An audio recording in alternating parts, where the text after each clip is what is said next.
Oh, you had him on? He's amazing. He's a really nice guy too. Really, really, really social. He gets social media. I appreciate that about him. So that automatically earns you bonus points in my book. All right, so we're live with the pre-show, guys. This is Horseplay Live Uncut, episode 43. The Walker Stalker Countdown Party. We got Sean Freeman from ZombieCast. We got Jason Brandt, author of an amazing trilogy that I just recently got to jump into, I must admit. But from what I've heard so far, I really enjoying it. It's a nice treat. But thanks Cool. for sharing that with me, Jason. No problem. We'll be plugging lots of stuff this show and getting hyped for Walker Stalker Con. I wish you Yeah, could make it, dude. man. It'd be cool if Jason can make it too. Where is it? In Atlanta. There is one coming up to New York, but we're going to be doing Atlanta because that's like the flagship location. So Yeah, you dude, guys go down there and what, you're gonna podcast from there or It's it's the whole season 5 cast from The Walking Dead and almost the whole entire past cast. Game of Thrones, Vampire Diaries, Comic Book Men, and me and Yogi and both of our shows have pretty much all access to everything there. You know, line skipping to. It's just a good time. I went last year, man, and you know we ended up getting drunk with Herschel on the curb outside from The Walking Dead. But it's like every pub you go into, man, there's Walking Dead celebs in it. You know, after hours, and it's just a good time, man. oh, color me jealous. I think there's 50 some people from The Walking Dead. I tell you what, it started as a pretty much a fan meetup, and they still have that grassroots kind of feeling, even though the scale is much more massive now.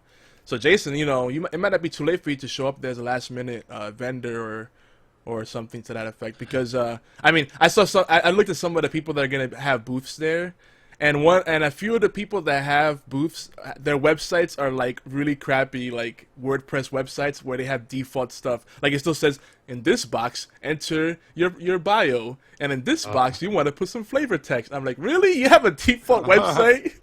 Well, you know, the author of Jonathan Davis from the zombie book 900 Miles is he had a booth set up there last year, and he was a fan of ZombieCast, so we got to meet him. But he's going as a fan this year, Yogi, so he'll be hanging out with us Nice. at the pubs and stuff after hours. Jason, what is your Twitter, sir? Jason_Brandt, Brant. Okay. Yeah, I just sent a tweet out too, and I think I mentioned all of you guys in it. Dude, I've almost hit 10,000, man, on Twitter. I saw that, man. I'm right there at it. Nice. Beast mode. I honestly, I've had Twitter for years, but I've just recently started using it. I was one of those idiots who used Facebook more, and then they started screwing up everyone's accounts. Right, So- right. Yeah, so I've switched over to Twitter for the most part. So where do I go? Twitch. Twitch.tv/geeky antics. I was trying to find it on the Xbox One. Is it on there? For Freeman Mommy? I don't know if she's followed us. She followed. Why I went in there and tried to do it on mine. Hmm. Let's see, Twitch. I don't know if you follow on there. I don't think you have. I know Tim Curtis follows, and Tiger Claw, and a few other people from All Games. Okay, so you're zombiecast.net there? Yeah. Okay, cool. We had Z Nation on this week. The, Oh, God, that's new awesome. TV show. Yeah? Yeah. We'll have to have you on sometime. I mean, we've had Greg Nicotero. A lot of people has actually come on. This coming up, we have the Nerdist podcast. We're alive. Oh. Yeah, just let me know. I'd love to be on. Sounds great. There we go. See that? Little cross promotion happening already. Friendships are made. Yeah, I haven't done many of the cons or I've only been doing this for about 2.5 years. I've even turned down almost all interview requests. I just spend all my time writing and working on the publishing side. I'm just now starting to get to the point where I'm accepting stuff. So Yeah, conventions yeah. will probably be happening pretty soon. Dude, So- you have a good voice, man. It's perfect audio book, and Stuff Oh, yeah. quality. Man. I I tried- love audiobooks. I love. I tried reading my own audiobook, but it sounded like I had an undiagnosed stroke. I cannot act for shit. So yeah. So actually, the guy that does the books Yogi's listening to, he's read for, I don't know if you know the authors, Brian Keene, Jack Ketchum. I've heard H- of. Definitely. Okay, heard of. H.P. Lovecraft. He's read for all of them. So Yeah. I just got lucky enough to sucker him into doing my series. Even a boring voice sometimes good, like a Cell by Stephen King. Bruce Campbell done it. It was kind of just monotone, but it came out good. I like Kathy Bates, man, when she does books. Ready, Yogi? Kathy Bates reads audiobooks? Yeah, she does a couple of Stephen King mini stories. Sorry, Obi. No, it's all right. No, I We was just are- asking if you guys are ready. I'm fine. I'm just chilling, listening to this. This is when I can learn this much about one topic from two people. I'm ecstatic, dude. That means We I don't got have to read. We do have to get started though because I think Sean only has an hour tonight, right? Yeah, because I got to be at work at 5 a.m., which means I got to get up at 4. Usually I have Friday, Saturday, and Sunday off, but it's been crazy overtime here lately. It's all good. I'm ready, and yeah, ask me whatever the hell you want. I don't care. All right, yo. All right, since Jason's new, so in the beginning we start off with some music, little musical intro. Then Obi goes through the introduction. We do a little banter, introductions and everything. I should ask, what do you do with swearing? Is that cool or no? Swearing's fine on this show, yeah. Okay, because I swear this- like a sailor. So This is Motherfucker. anything Yeah. goes. Yeah, we All got right, the E for explicit on iTunes and pretty much every platform we're on. I'm so all right, going sorry. live. Now, on the other show that I was talking about having you on, where we have writers get on the show and we talk about the creative process and everything and sci-fi and all that stuff. That's G-rated, but we'll worry about that later. You ready? Here, Yogi? everything goes. sounds good, buddy. So yeah, we'll do that with the introduction. We go through news, and then we're gonna get into a big roundtable discussion. So, but feel free to jump in if there's anything you want to add to. Sounds good. All right, here we go.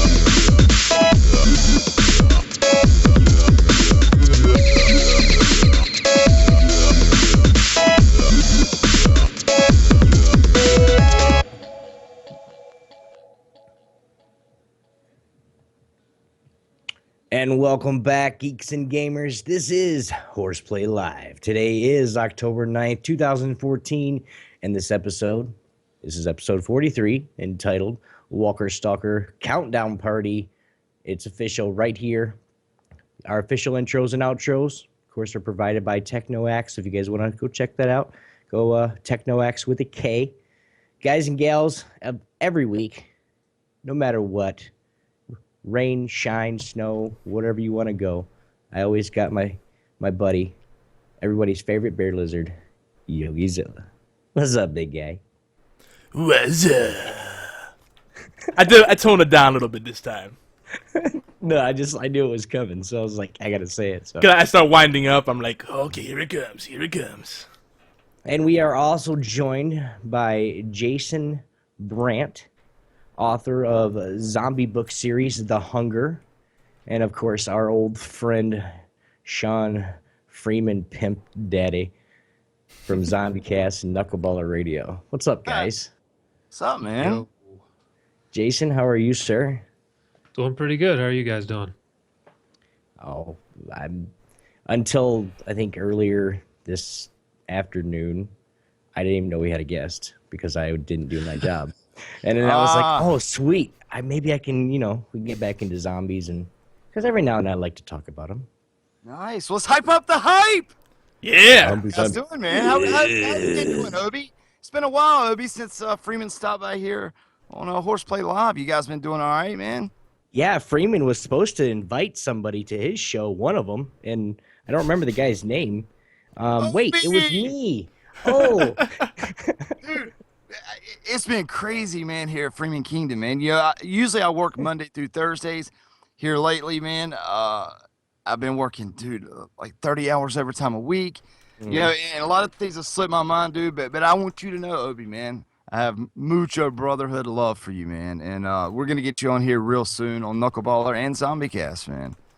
Yogi stopped by the other day to ZombieCast, Yogi. We had a good time, man. It was spur of the moment. Yogi knocked at the door. We opened the door, and he came in and talked zombies.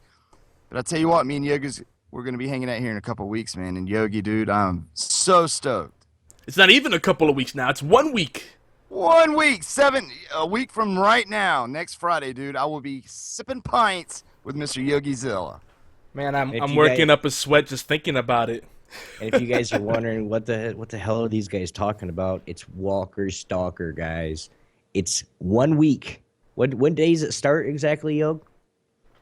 Well, for press, you could show up a day earlier on Thursday to pick up your passes and stuff, your badges. But officially, it's that Friday, the 17th through the 19th. So 2 full fun days of. Yeah, you guys can't wait. Well, and I think we're gonna try. I don't know. We're gonna try at least some point to where I'm gonna actually stream on Geeky Antics, and they do a Skype call-in or however of some sort, or I'm gonna try to help out of some sort anyway, to be there for them or something. But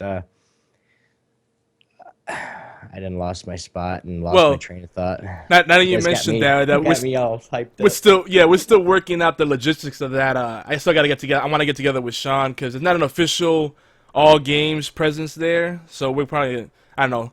Sean, are you up to doing a little collabo mashup show, like a special on location stream or something? Yeah, man, I'm totally down for it. And because it's going to be me, you, and then my other two of my, Norma's not going to be there, but Tedekin's going to be there from Los Angeles, California, and then Matt O. McFly's coming from Toronto, Canada, and me from North Carolina. So we definitely got to get some all games love in the house and do some live broadcasting. So Definitely. it'll be an all game / Geeky Ants collabo. / Zcast collabo. Yeah, look at that. Oh, / Freeman Kingdom collabo. And Fred Rojas, I think, is going to be there too. Well, Fred's not going to make it this time. He went last year, and he just sent me a text and said, he's going to miss us. He's going to miss us, man. So we're going to have to post lots of pictures and send it back to him. But, Fred, we're going to miss you, man. Man, so yeah, so see, we're gonna have a lot of banter tonight, guys. Just so you know, that's why it's a party. Yeah, But, I brought some beer. Yeah, I'm trying to stay sober, else I'll really go off off topic. But I have to drive tomorrow morning, so I have to stay sober. there you go. But while we're still doing introductions and banter, has anybody been playing any video games or anything interesting lately? What's everybody been up to? Anything fun? Mobile. Jason? Actually, right before I came on here, I was just playing a little bit of Battlefield 4. They just came out with a new patch that fixed a lot of the issues, so I was giving it another try. Nice. bad.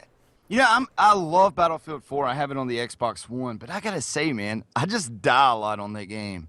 Yeah, I do too. I don't really play by myself. I usually wait till I have friends because otherwise I get the shit kicked out of me and I get all pissed off. Yeah. So, but I gave it a shot. It's not bad. Yeah, I spawn die, spawn die, spawn die, die, spawn die. That's all I do in the public eye. But It's for like me, and freaking yeah. CS:GO. yeah. But for me, guys, my kids have bought over the last couple of weeks. Disney Infinity 2.0 came out, and then the new Skylanders for the Xbox One. And I gotta say, man, we have been buying a lot of figures, a lot of coin going out of Freeman Kingdom for those two games, man, and a little bit of Destiny. My kids really like Destiny. My oldest son is 12, so a lot of gaming been going on, but a lot of observing from Papa here, Freeman Daddy.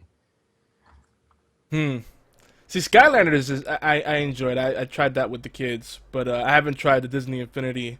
I know that's going to be another time / money trap. Oh, dude, 2.0 is fantastic, man. It's not they've lost all the blockiness to the way that they look on the screen, but But to be able to buy a figure and play it in the game and unlock different parts of the game, a lot of people think it's a money trap, man. But honestly, it's like expansions. You know what I mean? Like when you buy a figure, you get a $13 expansion to a whole nother part of the game. So, it's one game with 100 expansions by $1,000 game. Oh no, I know it'd be great, and they released all the Marvel characters, and that's why I'm trying to avoid it because I don't need any more distractions right now, and I know you guys are pretty much in the same place, so. Yeah, I have to All right. avoid a lot of games anymore. Otherwise, it just becomes a time suck for me, and I lose like 3 months of my life. Yeah, So especially MMOs. Kids, Yeah. stay away from the MMOs. working from home is so dangerous when you're a gamer. It's horrible. Yeah. Speaking of MMOs. All right, let's move on. Well, if it's about WoW, we're gonna cover that in the news. I know you were talking about that on the Sunday Dose, so we'll get into that. But I was curious. The fall TV season. Usually, people, even the people that don't watch that much TV, get into the trap of watching more TV. I'm just gonna put this out there, but has anybody caught up with Agents of Shield or Arrow? Arrow just premiered. You know I am. Come on. That first Yeah, episode was either. really good. What's that, Jason? I haven't watched either of those yet. Yeah, me either. We're gonna be hanging out with Arrow in a week there, Yogi. Is he gonna be there? Yeah, the main guy from the Arrow guy is gonna be there. I didn't see him on the list of guests. I must have missed that. Yeah, he's gonna be there. Oh, guys, I hope he's gonna wear a shirt at least. Maybe I can convince my wife to let me come down there if I drive myself. Yeah. What about Sons of Anarchy? Any of you guys watch Sons of Anarchy? No. That's that- one I've avoided. That's did that just end or is it ending soon? It's ending soon. The final season just started. It was maybe 3 weeks ago, I guess. But this is like the final run for Sons of Anarchy, man. And I'm not much on bikers. I can barely ride a BMX, but dude, I love Sons of Anarchy. That and Modern Family and reality TV is my cup of tea. I've been wanting to watch that, but once I heard that it was going to end, I decided to wait, and then I'm just going to watch the whole way through in like a week and Marathon watch. my life. Exactly. Yep. Yes, Keeping up with these shows episode at a time, there's just so many.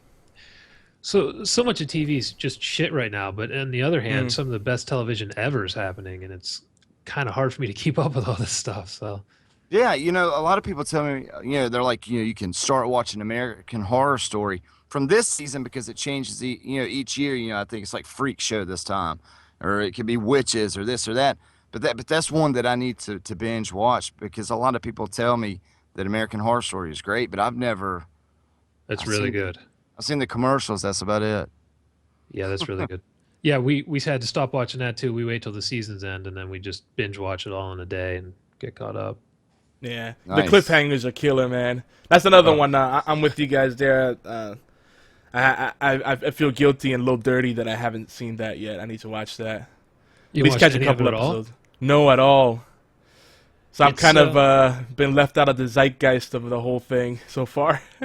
Yeah, it's a really weird time. So I'm a horror author, right? So I really pay attention to the genre, and there are almost no horror movies coming out at all anymore. But on Yeah. television, horror is kind of a hot thing right now. I mean, The Walking Dead has kind of blown the whole genre up on television. Isn't that funny? It switched places because before it used to be that television producers would always say, "No, horror doesn't work on television. It's a silver screen thing. It's a big Yeah, they screen wouldn't touch thing." it. Yep. Yeah. So now it's switched places, and now I can't think of any really good horror movies. Most of them are terrible. I mean, the Yep. most you get is jump scares. They don't know what it is to build up tension or anything. It kills me. Yeah, But, it's a uh, weird flip flop.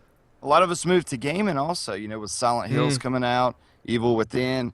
It seems like the genre just in horror overall in gaming is multiplied so much just over the last couple of years. Yeah, that was another one that was dead that's starting to make a decent comeback. Yeah, they did. Yeah. I forgot where I saw the article. I think it was an article that Pearson put out or Ad Age, one of these big media outlets, and they said that video games are taking over what TV used to be. I mean, the writing's been on the wall for a long time, and there's a lot of narrative-driven games, immersive games, so it's a good medium for the storytelling. So Unfortunately, there's a lot of shallow stories in video games so far. I still True. prefer good game mechanics over a story because if you're gonna make a crappy story, just don't even bother. Just let me shoot things or explore aimlessly. Don't give me a cheap story. Yeah, storytelling in video games is still a really new medium. I mean, through the 70s and 80s, you just like jumped on shit's head and picked up mushrooms and crap like that. So, it's still growing, but it's getting pretty decent. It is. Dun, dun, dun, dun, dun. Well, let's move things along because we do have a lot of ground to cover tonight. But I did want to give a shout out to Chris Gannon, one of our other contributors here on Geeky Answers Network. And on October 25th, he's doing a charity stream for Extra Life. So tune into his Twitter stream at Death of Nation, and or just listen to the Gaming Death podcast, which is on iTunes, Stitcher, and pretty much anywhere else you get podcasts, and on GeekyAnswers.net. And help him out. If you could donate $1 or whatever you could afford, it helps out. It's a good cause. But Obi, take it away. I know you're getting antsy. It was like, I feel left out. No, I was just letting you guys talk. I'm like, but if you guys are new to Horseplay Live, brains. This is where geeks come to play, and 9 times out of 10 get in trouble. Yep. So welcome. It's true. This is our flagship radio show for the Geeky Antics Network in collaboration with AllGames.com. Our shows cover all aspects of geek culture, rants, technology, strategy games, and social issues that geeks face while they're playing them. And, of course, community events. And I did say rants, but I'm going to say it again. And rants, because we rant all the time. If you listen to the show, it's a group of guys in the beginning. We're like, oh, yeah, we're just talking about it. And then we start ranting. So by the end of the show, it's a group of women in here. But that was a little sexist for me. How dare you? There's nothing like front porch just conversation, man, like having pints with your bros. You know what I'm saying? Right. That's what I like Well, about I'm just you saying. guys. It can carry on to whatever. It's good stuff. And I'm going to get in trouble for that probably. But I wasn't trying to mean nothing by that. I'm sorry. It sounded better in my head. All right. So to recover Obi, if any ladies want to cover us, like Janelle has been on this. Janelle's been on several episodes. Normie has been on several episodes of the show. If you want to join us and drink beer and pick your belly button, do things guys do, you're more than welcome to. And join the banter. But just know we're going to... Broadcast is unisex, man. I We didn't pick mean our it. belly buttons. Well, I'm just saying that might be part of the stereotype. Scratching the genitalia. Yeah, that's pretty foul. I'm not saying all of us do. It's like, wait, what are you admitting, Yogi? No, I'm just speaking in general terms. I Your swear. own time, Yogi. What do you do on your own time is all you. I'm saying that's it. I'm gonna be careful what I say now. You guys notice that we do a lot of shout outs and we plug all our friends at all games and in the gang. And why? Because we're all about community and collaboration with other people, with other streamers, gamers, writers, podcasters, anything that you want to do. Even shoutcasters. I mean, I'm dabbling into that a little bit with a game, but I mean, just anything that you want to do, we're here for you. So join us. Horseplay Live is, of course, every Thursday at 11 p.m. Eastern Time, 8 Pacific. On Twitch channels Geeky Antics and YogiZilla. But tonight on the show, like Yogi said earlier, it is going to be a party. You guys haven't found this out already? We go totally off topic. And we stayed there for a while. A pirate party? So no. It's going to be a party, guys. So go get your drinks and your popcorn or your chips, your nachos. Do whatever, because it's going to be fun. It's be a little bit more unusual. What was that? I don't know. But That was we're a going bottle cap. to, I guess. Sean's give you some little audio cues, kind of like John on a Video Game Outsiders with his bell, ding. Oh, that's Guinness right there. Hear it?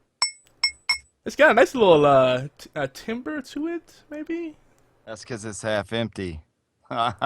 Timbre en español. Los I wish Spaniards I for you could say guys. that was vodka. Actually, no, that's a lot. I don't want that to be vodka. That would kill me. You hate yourself later. You might fall asleep in the bathroom and be left behind by your friends. I might die. Yeah. We're not gonna say what this is. Wake up with numb legs. Oh, I can't move. Oh my gosh. Nah, but tequila's the worst. Ugh. That's don't my touch it. that's my enemy. You guys understand what I say when I say we're gonna be a little unusual tonight? There you go. Wait. It is Wait. finest, but I was gonna say, wait until I get Yogi drunk and strap a chesty GoPro on him and send him out in the city. oh god, I'll do that. I'll do that sober. It's no fun sober. But we're gonna attempt to talk a little bit about the gang schedule, of course, about Jason Brandt's book, and the schedule of the changing and the plans for the end of the year. We're also going to talk about some zombies and TV as we count down the WSC 2014 Walker Stalker Con. If you guys didn't hear me the first time, but I can't even do it today, man. I'm just You can't. It's not there. We have to start pre-recording. I might soundboard it. Obligatory news. Ow. That was good. You might regret it later. Yogi. Yeah, I am gonna regret it. So yeah, Walker Star Con, as we mentioned already, Atlanta. That's the flagship show, the flagship event for the convention. It's just a week away, guys. And on top of that, it crept up on me. I don't know about you guys, but The Walking Dead season 5 is starting this Sunday, October 12th. So, who's stoked about that? Oh, thank God. I'm ready, man. I'm so ready. Now, Jason just said, "Thank God." Is that because you're tired of all the speculation about what's going on in Terminus and? I just love that show. I mean, Okay. I'm just waiting for it to start. It's a long ass time when that ends till it starts again. Yeah. Anyone worse is Game of Thrones. It feels like it's a decade between seasons. And Game of Thrones is it's a pretty short season too. That's what makes it even worse. Just when you start getting into it, it's like, GG, that was the last episode? No! Please wait till next year to view the next episode. Exactly. And speaking of which, there's going to be a couple of folks, I think, from Game of Thrones there on Walker Stalker Con. People from the Vampire Diaries. Sean, you mentioned someone from what other show did you mention? Z Nation's going to be there. Yeah, Z Nation's going to be there. It's 50 cast members from The Walking Dead, the 2 main dudes from Vampire Diaries, then the 3 guys, everybody but it's Ming, Brian, and Mike Sepsa from Comic Book Men, and then let me look at a picture. I mean, because it's a huge, good crowd this year. And the lead guy from Arrow is going to be there. There's a That's couple the of guy you authors. mentioned. That one I was not even aware of. I don't know how I missed that. So not unless he canceled, but and then they got the guys that's from that sci-fi channel. That's what is the show where they make up people? Face Off. Face Off. The two big guys. The guy that always wears the bandana and the one with the cowboy hat. Those guys are going to be there. Bub is going to be there from Day of the Dead. Yeah. So but looking right now, I don't see that guy. Let me check that while you're talking, Yogi, about the Arrow guy, because he was on the ticket to be there. Well, I also know that the governor, the guy that plays the governor, he canceled. Yeah, a few cancellation, and there's a few people that were gonna be there for the whole week, and they're only gonna be there like one day. I'm most heartbroken about Lauren Cohan, Maggie, because she's only gonna be there on Sunday. So. Oh, that's right. Yeah. But Greg Nicotero is gonna be there for the whole weekend. He's a really cool dude, so that makes up for it. Yeah, last year, we got to quiz Greg Nicotero quite a bit. And, man, super nice guy. Yeah. And with the badges that we've got, Yogi, say like last year, Norman Reedus, say Daryl Dixon had, say, a 6-hour line. With the badges that we got, Yogi, we flashed the badge and we're next in line. So, we just walk right up and meet the guys. And then, last year they had it to where, it was 2 questions per person. in the line. But then this year they've got some private stuff. So ZombieCast signed up for John Barenthal, Michael Rooker, and Comic Book Men, and a couple of others. Because John Barenthal, his new movie with Brad Pitt comes out the weekend that we see him. I can't think of the name of that movie about the tank crew. Fury. Fury opens that weekend, and then Laurie Holden, which was Andrea on The Walking Dead, is one of the main leads in Dumb and Dumber 2 for the female side of things. So, if we get to question her, we can talk about Dumb and Dumber 2, John Barenthal, we can talk about Fury. So, I mean, dude, it's going to be a good time. And then after hours, pints will be flowing, man. There's an Irish pub right there, man. So, dude, I'm really stoked. I'm not gonna lie. They asked me if I wanted to schedule any appointments, and I said I'm just gonna take the 2 minutes to give you a free access for each person, and then just do a lot of like fan reactions and photos and stuff like that. Yeah. It is my first time going, so I wanted to be able to enjoy as much as a fan, not as much as press. So we'll be doing some coverage. I'll mainly just be following you, Sean. I'm gonna follow you the whole time. I'll be a shadow. Last year, because they were all staying in the West, and like when we got there, so like they had a Starbucks in there, and we were waiting in line at Starbucks, and like behind us, Gus from Breaking Bad was there. There'd be people, it's everywhere you go in the Hard Rock Cafe, you're bound to see somebody from The Walking Dead in there. So it's more away from the con than anything, because like inside the con, Yogi, if you get an autograph, it's like $40. Oh, I know. But you cross them on the streets. So, be sure to have a Sharpie in your pocket. Yeah. I mean, you can't blame them. Interactions were away from the con, but dude, we're gonna have a good time. I got to get Yogi's autograph, dude. You got to bring something so you can sign it for me. Yeah, I still got a lot of packing to do. It's gonna be interesting. We're gonna get our heads together before we go down there, so we could brainstorm and make sure that we come prepared. Right. But we'll get back to the Walker Stalker, because we're actually going to do an article about that to kind of just prepare everybody for the meetups and everything. So this is all good stuff to know. We'll go deeper on it on geekyantics.net, and maybe we could do a little cross promotion on ZombieCast too. ZombieCast.net, right? Yes, ZombieCast.net. So we'll try to get some information there for those that are going for the first time, like me. So I've been to lots of other conventions, but it's my first time going to Walker Stalker, so I'm super stoked. And even a little nervous. I'm like, oh my God, it's going to be so much to do. Yeah, one of the guys I'm looking forward to meeting is Jeff Kober. And he was like the leader of the bad gang. Remember Rick bit his throat at the end? But if you've ever seen that old movie, The First Power, with Lou Diamond Phillips, he was the bad guy. There was,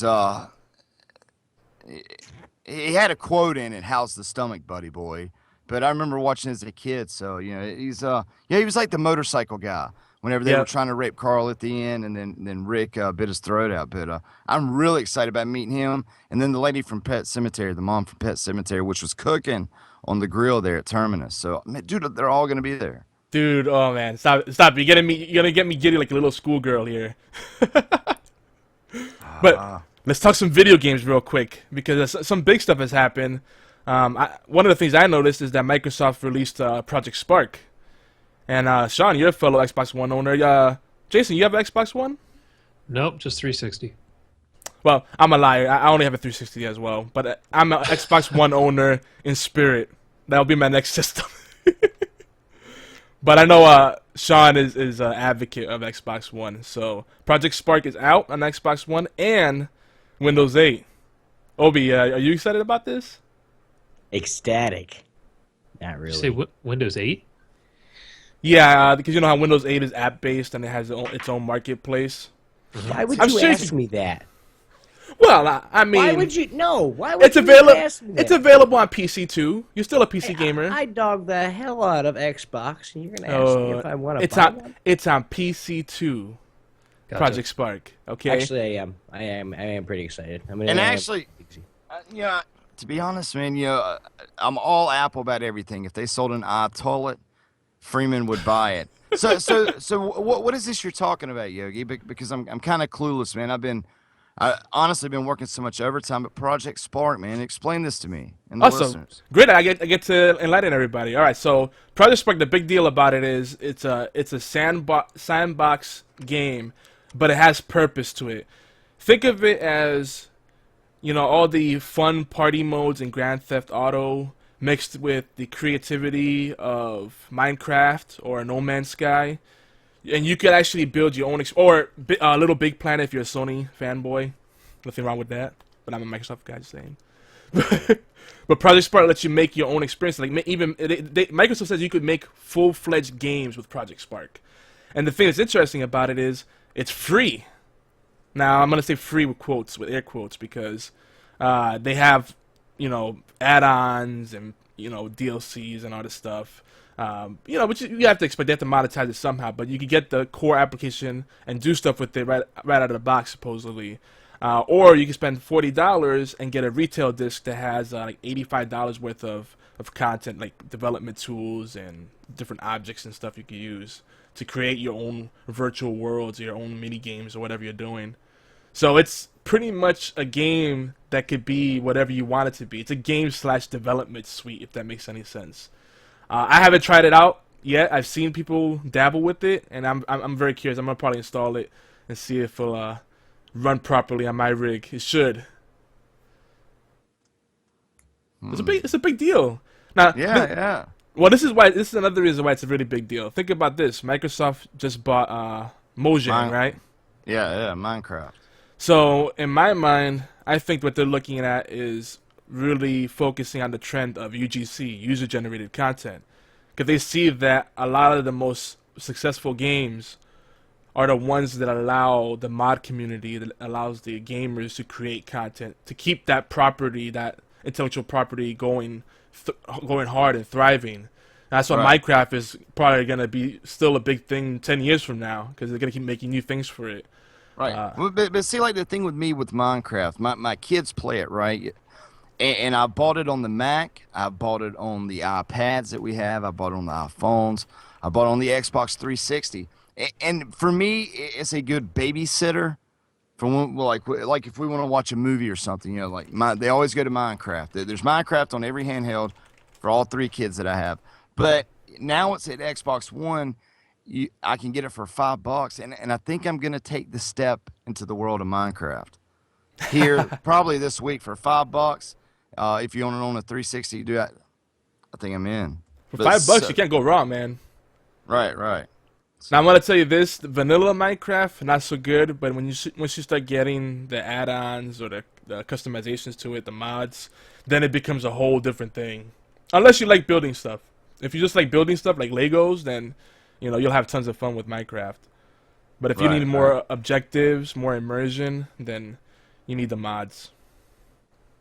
What do you think about this, Jason? About Minecraft? Or just about any of this stuff we just talked Microsoft's about? doing. What Microsoft's doing with Windows 10 is going to be more interesting. I think it might be part of the whole Minecraft strategy. Everything's going cross-platform with them. Whether they'll screw it up or not, like they do every other Windows, who knows? Well, I was listening to Leo Laporte's Twit TV this week in tech, and it's like there was one of the guests on there was testing Microsoft 10, and it kept crashing. But it's a good episode. If you're into podcasts, go listen to it. But it's basically based on Windows 10, so you might want to check that episode out this week. It's really good, video or audio. Yeah, it'll be interesting to see what they do with that. I mean, it wouldn't surprise me if it's crashing now. I don't think it comes out for another year, right? Right. Yeah, so I don't know. We'll see. What the 7 was good, 8 sucks. So hopefully this one will be good. We'll see. So well, you said it's Windows 10 or 9? They're skipping 10. 9. Oh, that's right. They're skipping 9. Yeah, I forgot that whole business. That's fun. Microsoft. Yeah, a branding thing. That still boggles my mind. Like, why isn't it 9? I guess it's because of what you said, that every other Windows is good. So 8 sucked, right? If you go further back, Windows ME was terrible, but Windows 2000 was all right. So, Yeah, it seems to be they talked about it on there, but how many? I started with 98, then I went to XP, and then I went all Mac. But I mean, have they each been enjoyable? Each series of the Windows? or could you bypass some? I'd Uh, skip some. yeah, I skipped some for sure. Because remember how powerful 98 was when it came out? I mean, Mhm. like, it was just beautiful. Yeah, it seems most people are skipping Windows 8. It's it's fast. Like if you're a gamer, it's worth picking up. But if you want to do any kind of productivity on your desktop, it just sucks. Right, right. Mm. Yeah, I would probably skip this one. The benchmarks on Windows 8 compared to 7 are very marginally better, though. It's not a huge difference. Well, I ended up getting it because I want to say I think it's Battlefield 4. It's like 20% or something.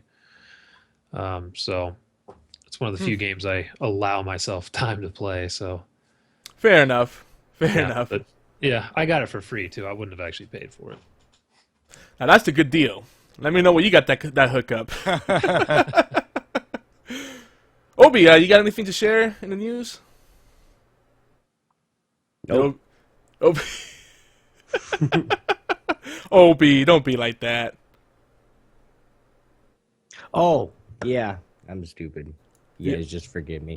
Guys, I want to just remind you. Yeah. There's all this talk, man. This I is was why you excited can't about drink. the- You can't drink when you. Oh, shit, man. I need to stop. Gang, just a reminder, this Sunday dose is now officially Sundays at 9 p.m., not a.m. And we do have a special guest this week, GLG, another GLG guy, Mikkel. So I look forward to that. And I don't, maybe if Dreadnought shows, then he'll be there as well. So I hope you guys, and that's 9 p.m. Eastern Time, 6 p.m. Pacific, 2 a.m. somewhere in Europe. Wow, man. Also, for the Wildcraft, The Wildcraft. Warcraft fans out there, WoW Patch 6.0 comes out this Tuesday, October 14th. It will be featured the new models of the pre-launch events, toy box, the bag changes. And then, of course, BlizzCon's coming up as well here in the next month. So I'll get a definite date for you guys next week, or I can look it up real quick while Yogi's talking. But that'll be in November as well, or the end of October. So many conventions back to back. It's killer. You gotta kind of just pick and choose one and run with it. Well, they're releasing the Warlords of Draenor too, so it's going to be a huge BlizzCon. Oh yeah, that's right. And this patch is supposed to be paving the way for that as well. And I know you're kind of teetering on the line of not playing or playing. You're still on the fence about it. I am. I don't know if I want to actually give that much time, because I don't know exactly what I'm doing with the GLG guys yet. Exactly. So I don't want to say I'll play a game and then I'll never be able to play with those guys at Dawngate or wherever they're doing. So Yeah, MMOs. I always say this on the show. They're a lifestyle. they're not games. It's like you can't really play an MMO casually, But who the heck is calling? Hey, did we? What? Why are you calling? Why is Sean calling me? Dude, I was using the force, man. I made you look down. You just don't know it. That's terrible. Getting trolled on my own show. Oh man. Don't worry, Sean. Next time I'm on one of your shows. I got you. I love you, man. I love you. By the way, guys, just a quick heads up because of the Walker Stalker Con and all the stuff we have lined up for the next couple of months. It might be some interruption with our shows, so stay tuned. We're gonna try to do our best to be able to stream on location from wherever we're gonna be. If not, we might pre-record a few of our shows. That includes HorsePLAY Live, which you'll listen to right now, and Time Miami Tea Time. So stand by, and we'll have more details there. But and AAO is pre-recorded as well. Oh yes, that's this weekend though. Yeah. Oh yeah. So yeah, this October, November are gonna be a little crazy. So just stand by, guys. But yeah, I got your show on Sunday. That's no problem. We're ready for that. We got that all planned out, so everything should go by as scheduled. But now for folks that are fans of anime, one last bit of news here. Anybody like anime? Real quick tally. Yay or nay? Speed Racer. That's about. I mean, old anime. Old school. Voltron, stuff like that. But I mean, Oh, it was Voltron, yeah. not. I guess not the deep market, but the publicized stuff as I was growing up. That's about as deep as I got. And Fist of the North Star, maybe. Also, well, so you might appreciate this. Then Ghost in the Shell. That's an old school one. Mm-hmm. So Is that the one they ripped off for the Matrix? you know, people say that, but Ghost in the Shell, last I checked, was out way before the Matrix came out. Yeah, I'm saying the Matrix ripped that off. Oh I think it was yeah. Ghost in the Shell 2, I think. They ripped like whole scenes from it. Yeah, the Matrix definitely borrowed a lot from that. Though I think Ghost in the Shell also borrowed from another work as well. But you know, it's kind of like everybody borrows from each other. Yeah. What's original anymore? But I've just yeah, never seen it. I've just always heard that. well, this might be a good opportunity for you because you know, for those who don't know, it's a Japanese science fiction manga that was created by Masamune Shiro. I hope I didn't butcher his name. And now they're making it into a live-action Hollywood adaptation. It had to happen. Yeah, they've had so many different movies and series and an anime series for Ghost in the Shell. So eventually, knew live-action was going to happen. So it's actually been handed over to DreamWorks. So this is going to be a pretty serious production. Nice. Yeah. They had bought the rights back in 2008 and kind of sat on it, and now they're really doing something big with it. From what I read, and this is from Filmophilia, they said they made a deal with Snow White and the Huntsman, Helmer, Rupert Sanders. Okay, so the guy that did Snow White and the Huntsman. Yeah, I hate that word, Helmer. So yeah, they said that the guy that did Snow White and the Huntsman, Rupert Sanders, is going to direct the adaptation, which is supposed to be 3D as well. So I'm pretty excited about this because, again, it's bringing like a classic more into the mainstream, and hopefully it'll get people to appreciate anime. I think there's like the stigma against anime, and I think anime. Jason, you were saying this, the TV, there's so much crap these days, but there's a lot of quality in anime in my experience, like really good storytelling. And like they're great with the characterization, they're great with the exposition, they're great with the plot twists. They make you feel invested in the stories. I mean, there's gonna be stinkers, but I find that there's more quality anime than there is television these days. I used to work with a girl who she was really into anime. She got me to watch a couple. I think a lot of people struggle. Some people in America just don't like the animation style, and then other people it's either the subtitles or the dubbing. And people struggle with that stuff. Yeah, and the thing is, I still feel like the subtitles are better. 100%. Yeah, I can't watch foreign films that are dubbed. It's horrible. it loses so much of its spirit, right? Yep. And sometimes the translations are so off from what they originally said.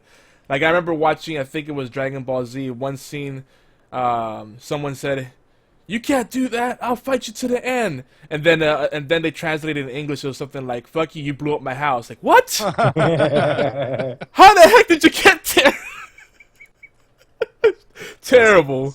And definitely the fan subs sometimes are better. Fan subs are not so bad because they actually care. Obi? I'll put it in my hand to talk from now on. I like this one. I was like 11 or 12 years old. Sailor Moon. And the only reason I watched it was because the hot chick. Little sailor girl. Oh my god. They brought that back, by the way. I know. In 2007. I remember. Anyway. All right, that's all I want to say. Oh, yeah, BlizzCon, guys. I want to say it's November 7th and 8th. So get your tickets if you want to go.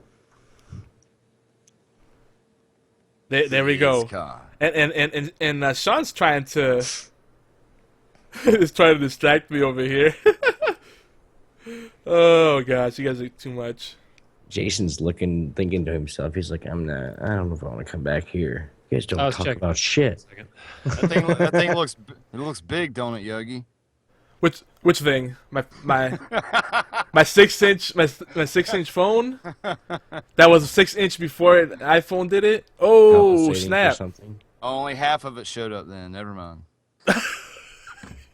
Oh God. Oh. Terrible.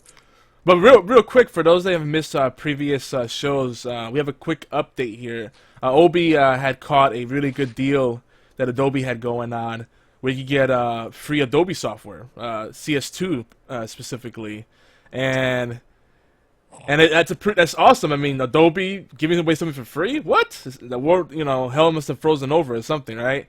They're talking about this is usually $500 or $800 software, but CS2 for free. It's still perfectly viable to do, all your graphic design and what have you, and video editing. I mean, it's the full suite of Adobe tools. So, I mean, for free. So there is a catch. They put an announcement out. They said it's not really free. Our licensing servers went offline. We were having issues with them, and we're not bothering to put them back up. That's effectively what they said. So they're basically putting it out there on the honor system. You can download it, and they're not gonna check to see if you have a license. So yeah, basically it's free. So go ahead and get it. It's gonna be free forever. And obviously they're not supporting Adobe CS2 anymore. So get it while it's still available on the site. Did you guys know about this? Free software. No, I didn't know about that, man. I'm gonna go check that out. Oh, but you're the one that broke the news. Oh yeah, You're being facetious. I know. You I bad don't even boy know how to here. use it. It's funny. Yeah, yeah, it's a little complicated. I would say just stick to GIMP. GIMP works fine if you're on PC or Linux or whatever. Mac. Or Mac, sure. Actually, yeah, GIMP does work on Mac. So, guys, if you want to keep the conversation going, 'cause we're about to go to our feature discussion here, we do encourage you to tweet us at Obi1X2, at YogiZilla, and at Geeky Antics. That's the network's Twitter account. That's GeeKyantics.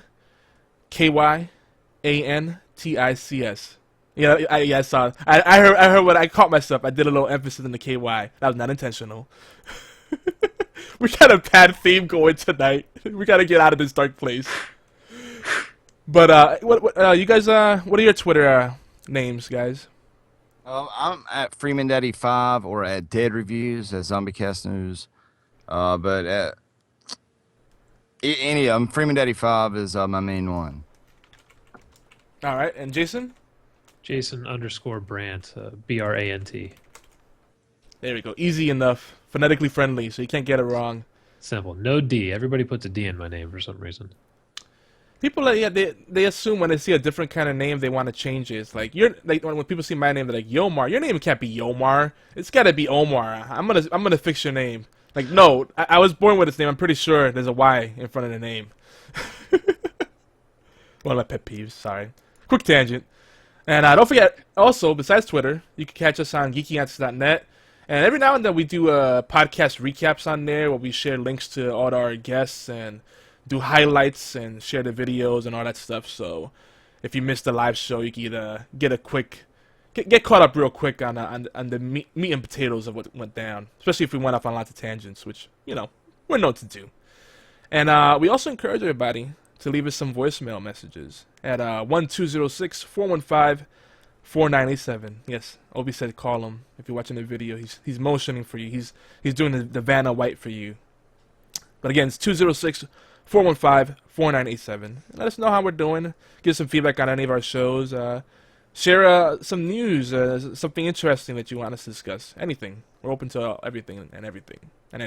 Oh, yeah, you get what I'm saying. And yeah, that's pretty much it. Almost anything. Oh yeah, an email. If you don't like voicemail, you can leave us email. That's still a thing. That's mail@geekyantics.net. And that about covers the plugs. So now, without further delay, it's time for our feature discussion. I know Sean has to leave very soon. So here we go. I'm good. I'm good here for a little bit. You are? All right, cool. Good, because you got to be a part of the discussion, because we're about to get deep on one of our favorite topics. And everybody can contribute. Double deep. This is our feature discussion titled Zombie Rules and Wish Lists. But it's a little bit more than that. So we're going to talk about, what are the rules in the zombie universe? From a fan perspective or as a writer, Oh, I know you're getting excited, Sean. Hold on. Yeah. Man, Hold you on. Start a riot with that. I had a debate today. I know. This is I had you in mind, bro, because I've been listening to your shows recently, and we're on the same wavelength. So we're going to get deep on this. So we're gonna talk about the rules of zombies and why it's important to get them right and consistent. And we can talk about some of our preferences in zombie types versus maybe infected, which some people will argue are not the same thing. All right. We're also going to talk about another big thing, what we would like to see in zombie stories. And Jason, I'm going to say, Jason's got a different take on the zombie story, which I find very refreshing. So we're going to talk about that amidst all of our discussion here. And then, we can maybe also talk about, could we really survive a zombie apocalypse? Would it even be that bad? What would need to happen for it to, really become as bad as they make it in some of these movies? So we'll discuss these questions along with some of our favorite zombie stories in recent experiences. And without further ado, what do you got for us, Sean? Because it sounds like you're about to burst.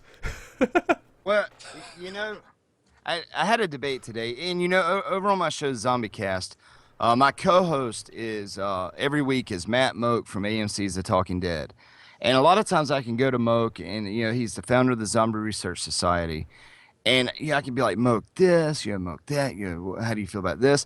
But Zed Radio, the guys over Zed Radio, messaged me today and said one of their fans said that with Romero's Law of Zombie, if you watch Land of the Dead, there's a hanging scene to where a man returns without being bit, comes back as a zombie. And if you listen to the very first of Land of the Dead, it's the famous words of persons who have recently died have been returning to life. That is a fact. So I gotta check this out. Is maybe Jason's familiar with it, but I haven't seen Land of the Dead in a long time.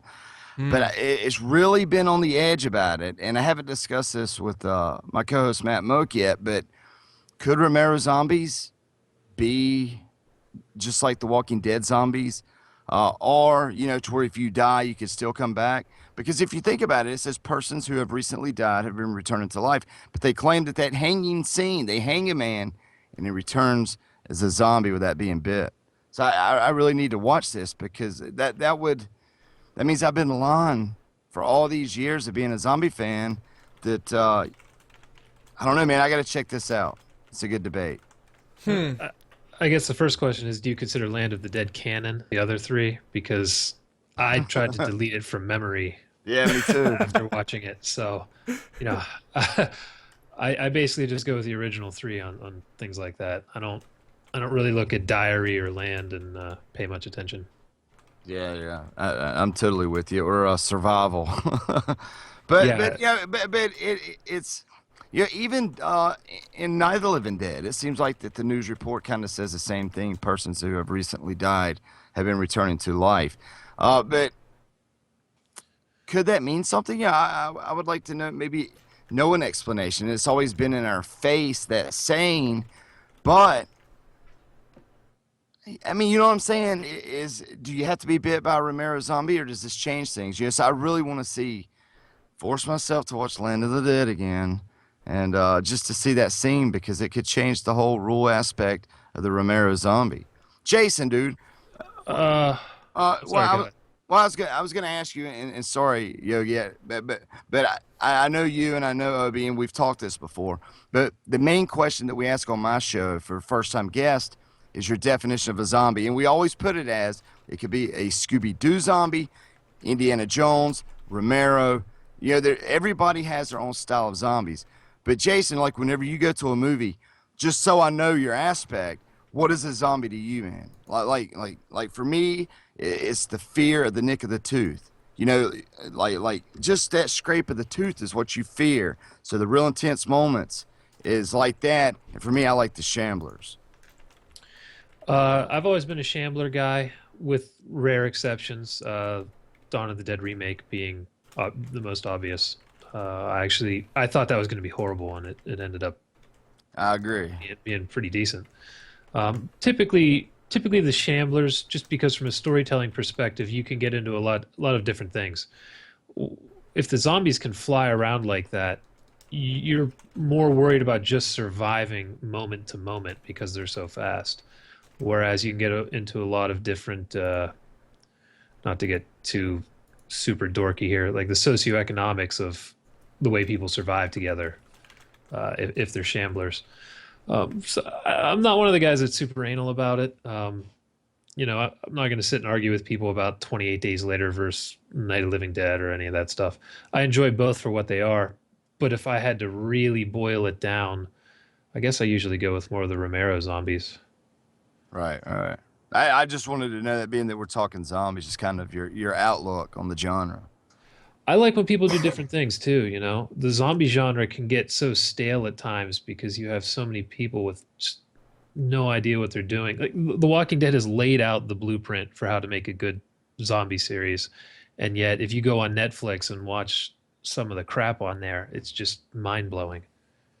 Right, right. Like for me, a lot of times I say, you can have a king that created the genre, but for me, if it was Romero versus Walking Dead or Romero versus the Greg Nicotero or Robert Kirkman zombie, I would probably go with the more modern Walking Dead zombie. I'm more of a fan of it than the king himself of George Romero, and that's blasphemy in this genre, but Well, Walking it Dead doesn't help nails it, man. Swamp Walker and all those guys, man, is I love the rule, everything about it. it doesn't help that George Romero is basically the George Lucas of the horror genre. Amen, He amen. started off just hitting grand slams, and then he had a stroke somewhere or something, and forgot how to make good movies. Right, right. His, he his took stuff has a- basically become self-parody. And he took a break for a little while too, didn't he? It was like I remember it felt like there was like a 5 to 10 year period where it was like you didn't hear anything about George Romero, and all of a sudden he came back. I don't know. Was he making other things? I'm not sure. Because I know he'd made The Crazies, but that was like in the 70s. Who is that? George Romero. Yeah. Have you guys seen Doc of the Dead? That's on Netflix. Yeah, it's dumb as hell. Like But- DOCK? Doc? No, DOC is a new documentary. My co-host is in it. Matt Moak, Doctor of the Dead is in it, but it's got like Judith O'Day. It's like 2014, I think, or maybe late 2013 is when it was made. But it's all these people from Bruce Campbell to Matt Moak to Judith O'Day from Night of the Living Dead to Nicotero. They're all arguing the law of zombies, and they're arguing this, that, and the other, and then like they'll go to Nicotero and he's like, fuck a fast zombie, fuck them. It's just not, if you have Netflix, you really should check it out. Oh, well. Take a look. In the chat, there's so much good stuff going on right now. I'm having a hard Yes. time keeping up, but I'm keeping up with it just fine. are you? Well, Yeah. This really caught my attention. Supposedly, Call of Duty isn't allowing any form of zombies third-party game mode unless it's Treyarch. Since World at War, 260 trillion zombies were brutally murdered. 50% of them were teabagged. What the heck? Is that really a thing? Is that really like a hard stat? I don't know. Oh my gosh, that's great. I put the info up on the chat if you scroll up. Oh, okay. I was Yeah. trying to get Jason's Twitter. Yeah. I got you, man. I got you. I'm trying to Yeah, it's wanting me to log in. I don't have an account here. It's good. We do a lot of our shows on here, so you should sign up and then and hit that follow button. I'll have to do that. But see, there's so much to talk about here, and I feel we're gonna barely scratch the surface. So, I agree. I like the Shamblers more because I think that from a storytelling perspective, is a few things you could do better with that. Or maybe the concession would be, I think what's more believable is a zombie that becomes slower as they decay. I could buy that more. So it's scary when you have the runners, especially when you come to expect the slow moving ones, and all of a sudden one starts running and jumping after you. Like, what? So that's cool. So it depends how to handle it. Well, I really like with what Freeman said before, with when he asked what's your type of zombie. I think every zombie's fast until they have something wrong with them or they start decaying.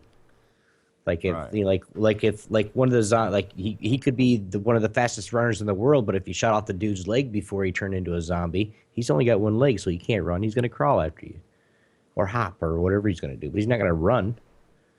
Sure. If they have legs and if they haven't been hurt in the process, barring whatever they're just turning, they should be able to run and jump and bound and. The But what do they problem, do? Do they Yeah. ever die off? I've seen some things where they say because they're dead, their muscles don't work right or something. But Then how would they be able to walk? Period. Then if you wanna get exactly, back. I don't know. I mean, That's why I don't really get into some of those arguments. You're wrong either way. and Well, the I think- zombies. Sorry, go ahead. no, I was gonna say I think that whatever they go with, they just need to set the rules and follow them consistently. Exactly. What were you gonna say, Obi? Well, I don't remember it all anymore. I'm I sorry. gotta say it when I have it. it Or else it goes doesn't poof. stick around very long. See, All right, which would don't be drink in worse? podcast. Yeah, which would be worse, a full-fledged zombie apocalypse like we see on The Walking Dead, or do you think that maybe a silent virus like Contagion would be worse, or say like Ebola is now? Yeah, you can't run from it. It's I'd rather have a full apocalypse. To tell you the truth. Yeah, I'd like my odds better in the zombie apocalypse. I'd rather, especially if I know it's coming, that, I can make sure I get with people that I know is going to not be stupid, make sure my family is all taken care of, and then just get ready for it. All we have to do is start fighting. We'll make it down south. We'll meet you guys up, But I'd rather stay up north because it's cold, and zombies are slower in the cold, I think. Well, they should be. We should be. Yeah. I think an invisible enemy by far is much scarier. From a storytelling perspective, it's scarier because even horror, when they don't show the monster, when they don't show the demon, they don't show the whatever the foe might be. It leaves a lot more to the imagination. We picture something far worse than what they could actually do with special effects, right? So, but just in real life, an enemy you can't see, whether it's a virus or an invisible, being of some sort. That's scary stuff. At least with a visible enemy, you could plan for, like Obi said. Has anybody ever watched Supernatural Yes. with the two brothers that hunt the demons? Well, it was like Yeah, I love episode 7 or 8 to where they actually had to go back to their house and their mom actually saved them with the poltergeist. They didn't show the poltergeist at all, but they knew it was freaking deep, evil. It's one of the worst evils in hell, Right, per se. right. Sure. Which was, that's kind of the thing that, if that's what it's going to be. If it's not, one of those, but like a virus or just whatever, that slowly you got more and more people. Now, my question to that, and this is to you, Sean. Right. Instead of the having either a breakout or a virus, now is there with our technology and our advancements, are we actually catching this prior to where there wouldn't be a full outbreak? I don't know, because like realistically speaking, yesterday a man died with Ebola in the U.S. The United Well, he States was- couldn't save him. He was downtown Ebola Central, dude. Of course he died. But what I'm saying is, you're not always safe. You know what I'm saying? So I don't know, man. It was I mean, what was your question again? Like,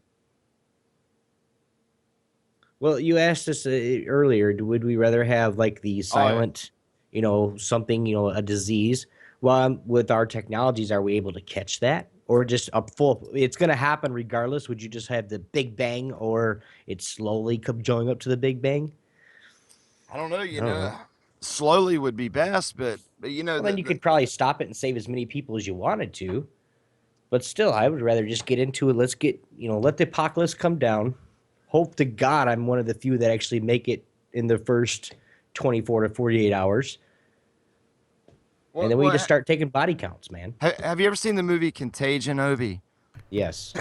Because if you remember in Contagion, you could get a vaccine and then you were kind of marked as the safe one.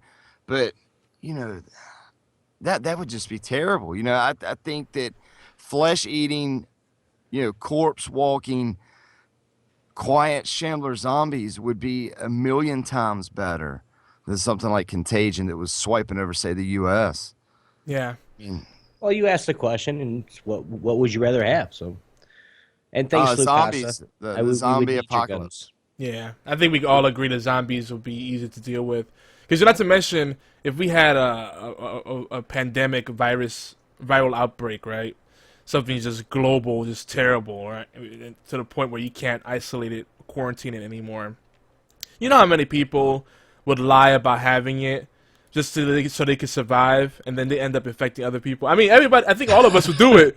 You know. Have it? No. Hey, you look a little sick. Are you okay? No, yeah. I got some dust in my eye, man, and Allergies. Allergies. The pollen in the air. And then next thing you know, we messed it up for everyone else. We'll join the safe community where no one's infected, and then we make everybody else sick. There's a movie on. I'm sorry. Go ahead. Well, it was with the Ebola. Lucasa said it in chat.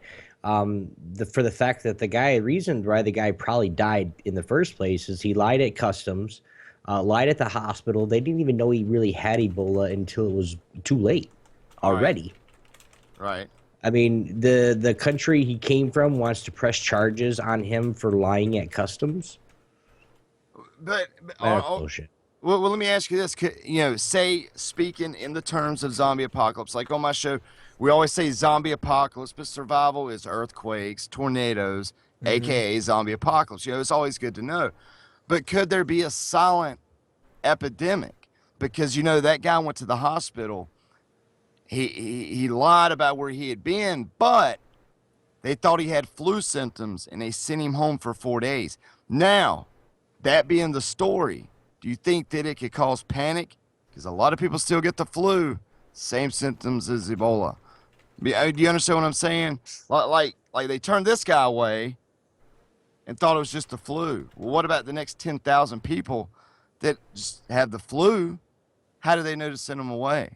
Okay, well, the first thing to that, It's like there a false are. epidemic. I don't know how many hospitals, but I will actually find it for you. But there are several hospitals up and down the East Coast and up and down the West Coast that are now, when they come from a different country and they have flu-like symptoms, they're checking them for everything, especially Ebola or anything that could come from Africa, India, China, or any other country in the world. Right. That's something that they have to. If somebody comes in, we just came from South Africa. All right, let's check them for malaria, Ebola, anything else. It's just another name to the list, man. Well, let me ask you this, Jason. Your neighbor in town has the Ebola patient, right? He died of flu symptoms. Well, you feel like you're getting the flu and you go to the hospital and they're like, you're good, just go home. Do you panic? Do you go home? What do you do, Jason? Go home. That's for damn sure. I mean, because you got the same symptoms of the guy that just died, but you probably just honestly got the flu, but it's a big risk, man. You go home, you die. Yeah, I would not let them send me home. There's no way. But that's what I'm saying. There's a million flu cases that's about to strike up here in the fall season. Well, you got to think about it too. If you're a person and you're thinking about this consciously, like when you're at a hospital and you have flu symptoms and it's bad enough to go to the hospital, you're going to say, if you're actually thinking about it, which if you're a person that cares about yourself or one of your family members, and this breakout just happened, a guy just died, you're going to say, hey, do a test for Ebola. Well, it's $100 more. I don't care. Do whatever you need to do. Do this test, please. They'll do it for you just by asking. If it's something, especially with the same symptoms, a doctor's not going to say no to you, especially for that. Right. Which, I got a flu vaccine this week. The last 5 years I've gotten flu vaccines. But the last time I got the flu, I was out of work nearly 2 weeks, and I felt like death. It was hard to swallow. The fever, the aches, the full fit. A lot of people, quote, had the flu. But you guys know what it's like when you really have the flu. Yep. It's terrible. Your eyeballs feel like they're ice cold because your eyelids are running such a fever. When you swallow, it's like lumping your, Yeah, I got it last year, and it was the first time I'd ever hallucinated in my life. One night, I was just hallucinating the entire night because my fever was so high. It's a good shit. And it was, I got some pretty good story ideas out of it, actually. Yeah. Hell yeah, man. But Jason, I'm sure you hear people be like, I've got a flu that I need to get over. But if you got the full-fledged Yeah, flu, they're full of shit. it's bad shit. I don't If you ever got the want it flu, again. you're not getting off the couch. You are fucked up. Yes.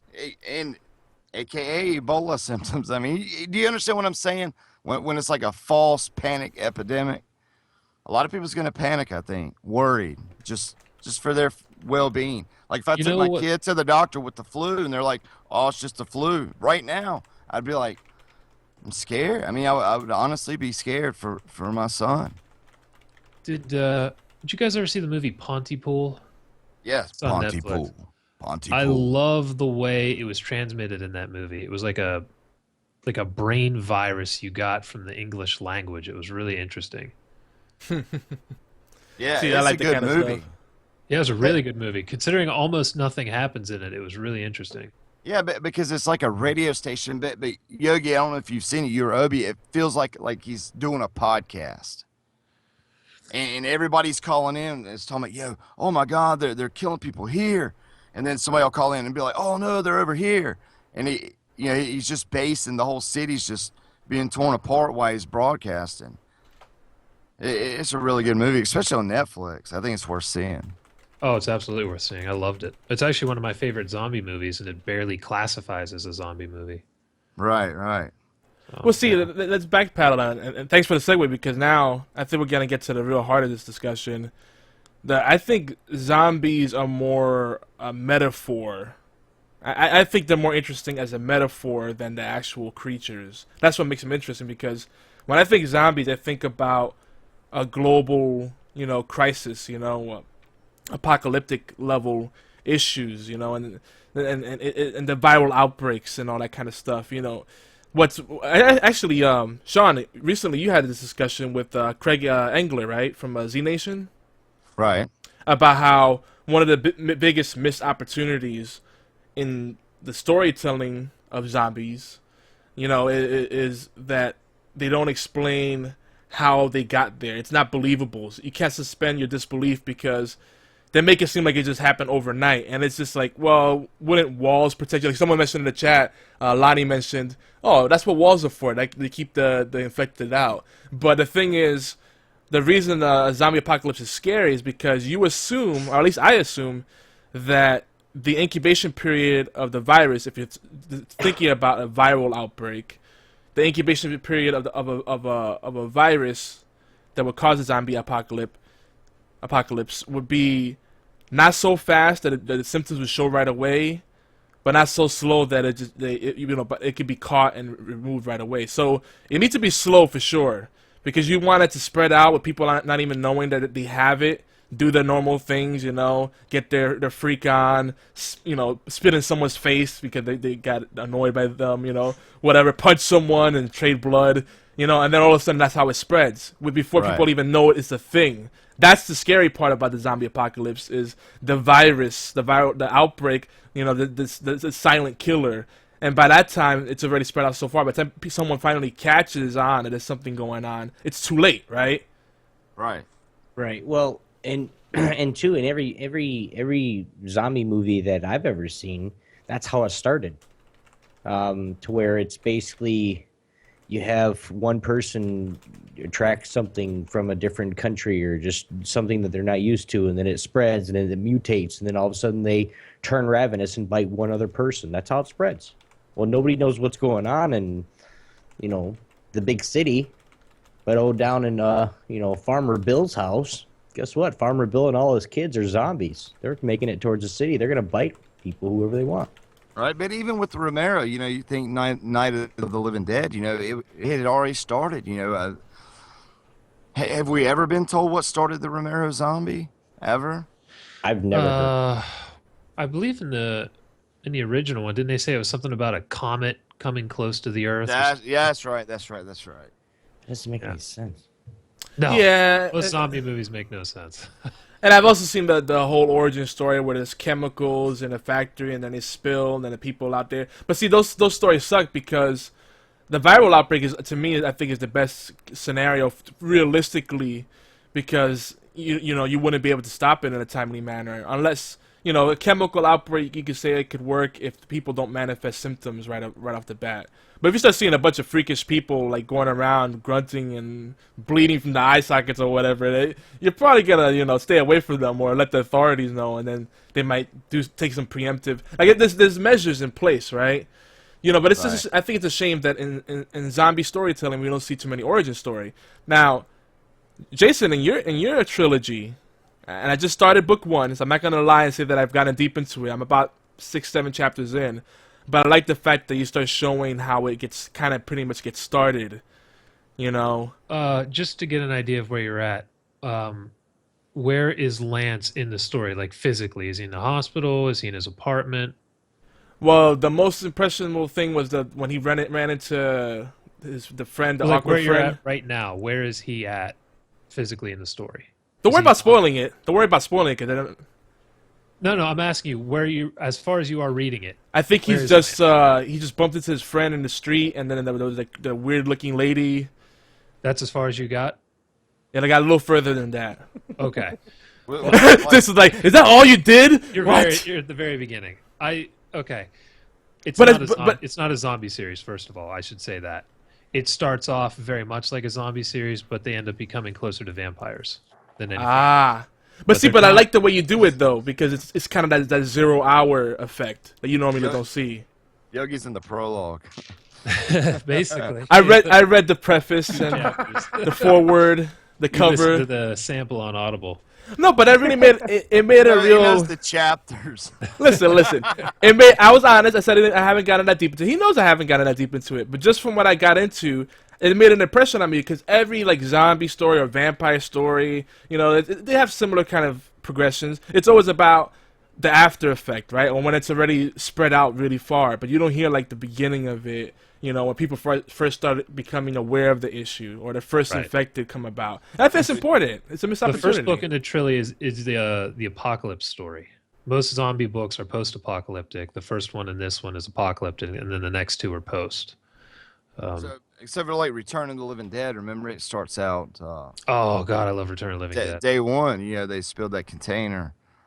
Yeah, From I Milk. love when they get the right up run the. Well, I can't talk now either. Is this contagious? When that barrel bursts and the animals start getting reanimated in there. Remember, the dog is like cut in half. Do you guys know what the hell I'm talking Wait, about? was that the one Yes. where? Wait, is that the movie? 'Cause they're all a blur in my head. I gotta be honest. But is that the one where the container spills over and there's like a corpse in it Yes. and the gunk? Okay, yeah. I just love the way those guys react at the beginning because they start seeing this dead stuff and they're just running around going, "Oh Jesus, oh God!" It's like what everybody would be doing, right? Just like flipping shit, running around like an Yeah. Yeah, yeah. idiot. That is fun. Yeah, but yeah, my I don't want to lead anyone into thinking it's a straight zombie series. It's not. It starts off that way, and I wanted. So, the thing with zombies is they can either be done really well, like The Walking Dead, or you're just like somebody else.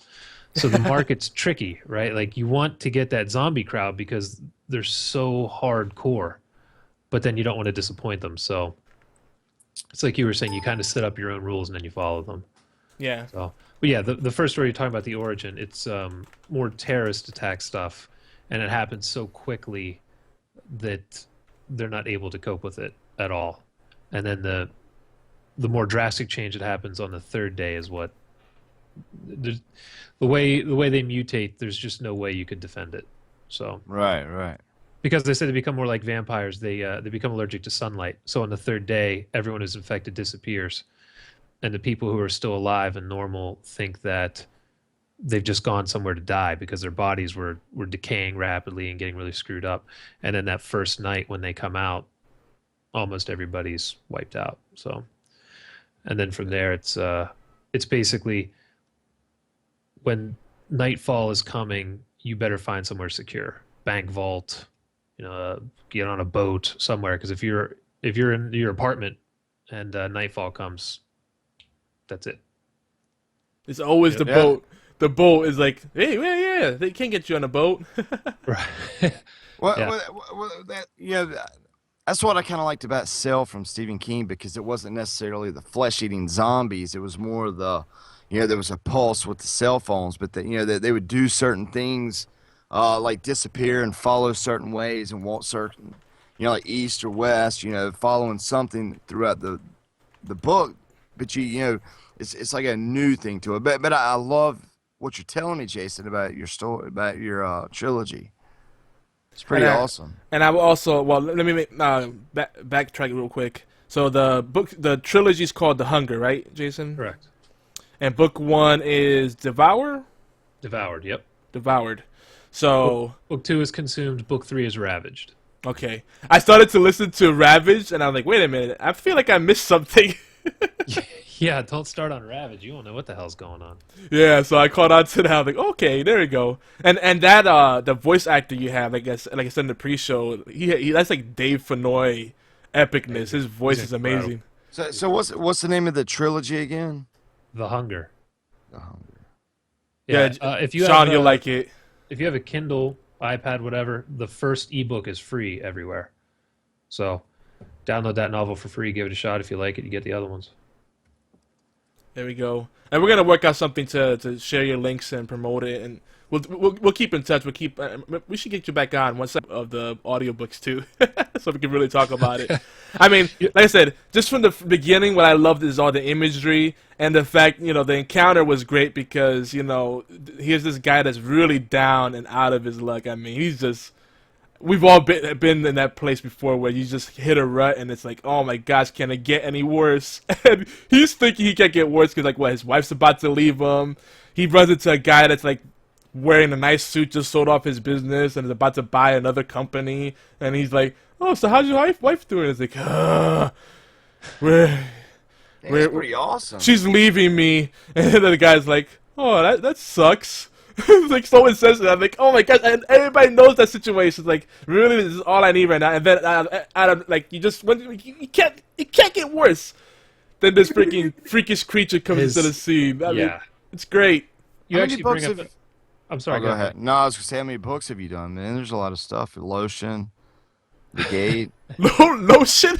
Yeah, I have a short story in the Hunger series called Lotion. Yeah. Okay. It's as ridiculous as it sounds. I've got maybe 9 novels, couple novellas, couple short stories. Nonsense. It's good. That chick's hot on Ravage too. Yeah. Put a hot chick on a zombie book. It actually sells. It's interesting. Now, I should say I do have a traditional zombie series called West of Hell, which is zombies in the Old West, and those are shambling, regular, shooting the brain to kill zombies. But the newest series is not zombies, but what you were talking about, the main character, Lance York, is just a guy, a really down on his luck guy. He's not special forces. He's not some sniper or some survivalist. That's the other thing that zombie novels, zombie movies, sometimes, I don't want to see the super badass guy that I can't relate to. The guy who's been playing Xbox on his couch for 3 years straight and can't run up a hill to escape zombies. How does that guy survive? So that's kind of what I wanted to do with this. You're just a dude.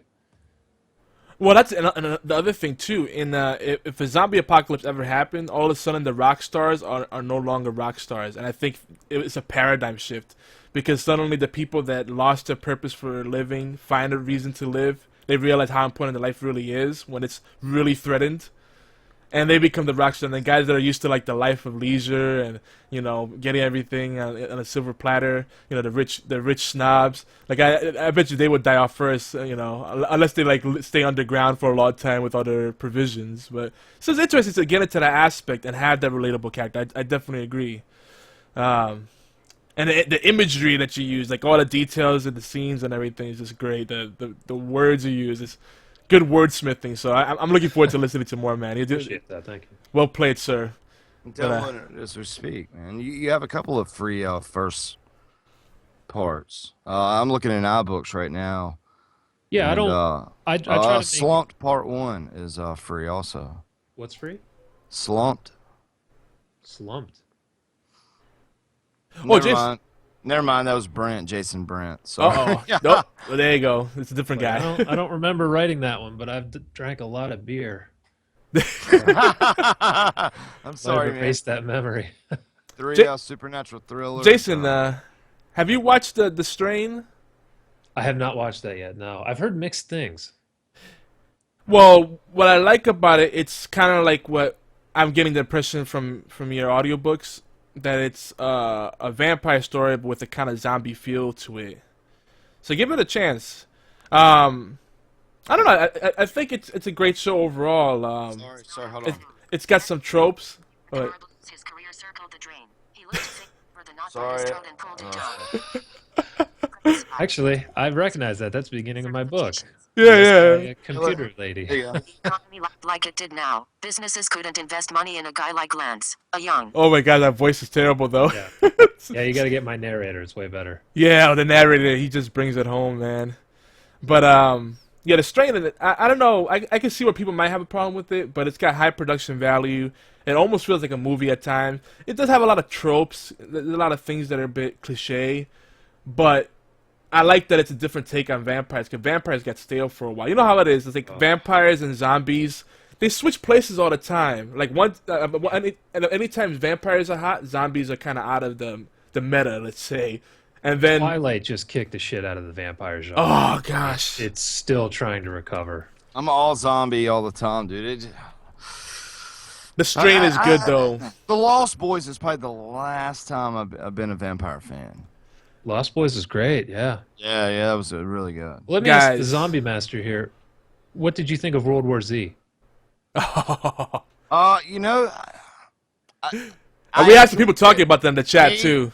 Me, me and my 11-year-old son went to see this, and a listener from my show actually come into town so we could go see it together.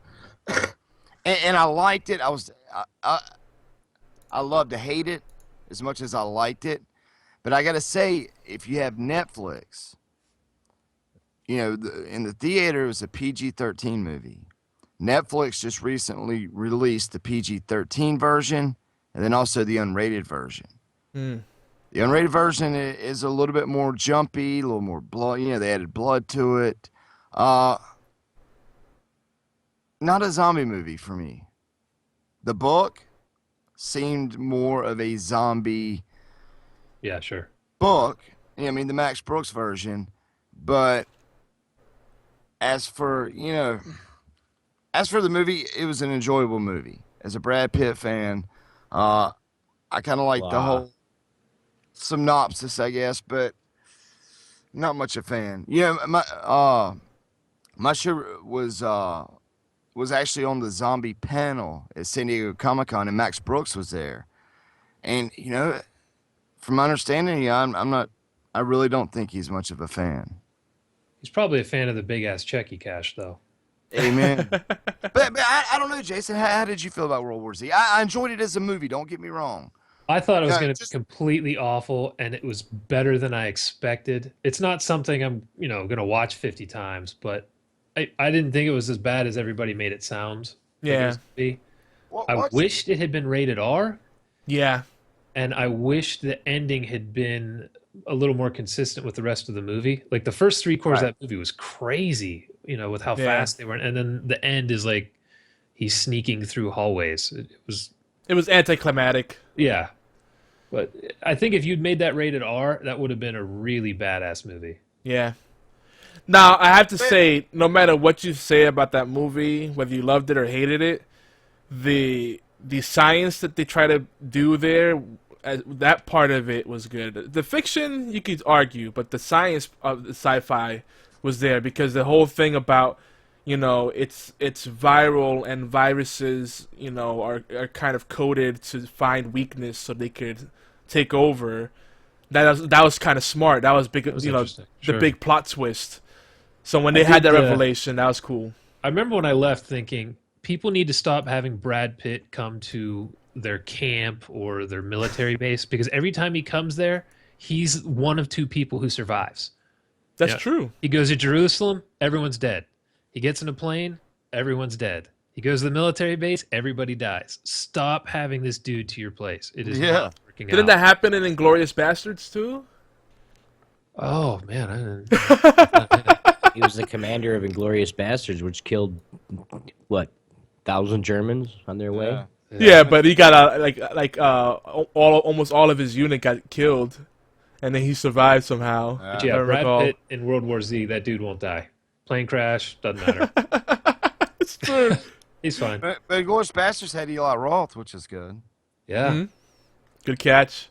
Yeah. Something Bear was his name. Something Bear. Yeah. Shut Hitler. Yeah. Right. Oh yeah, yeah. I gotta watch that again. That was a good movie. But so back to the zombies, because there's still a lot more stuff we gotta talk about. So real quick. So you guys haven't really watched The Strain, so we'll move away from that. But how about Z Nation? I haven't seen that yet. No. I know, Sean. You know, episode 1, I dug it. I didn't understand the law of zombie. 2 was good. The third one I kind of slumped, but last week really sucked me in. One thing I like about Z Nation is they have iconic zombies 2 to 3 times per episode. You know, like the Willwell zombie, the Duck zombie, the Stone zombie, the Liberty Bells. You know, and try not to spoil anything, but you, Jason, if you're a zombie fan, you gotta overlook the sci-fi-ish filter to it and just enjoy it. Before going into it, remember sci-fi, Sharknado, but Sharknado. but as for the zombies, have you watched it? Have you watched it, Yogi? Yes. I think the zombies, dude. You know that sci-fi filter. If you look past it, I think some of the zombies are better than the Nicotero zombies. They look really good. And I think the most important thing is that they're having fun with it. So, like, The Walking Dead focuses more on the soap. You know, it's kind of like a soap. I mean, Robert Kirkman calls it a soap opera. Let's just be honest. That's what he calls it. He's the creator. People don't like that when they refer to it as that. But that's what it really is. It's about the human interactions, the emotions there. It's not so much about the zombies. But Zombie Nation's like non-stop zombies in your face. But they do so many fresh things that it keeps it interesting. It's a fun romp. And I'm starting to see that they're, you know, doing the character development as well. Yeah. So, and then Bill Moseley joined this week too, the cast. Oh, nice.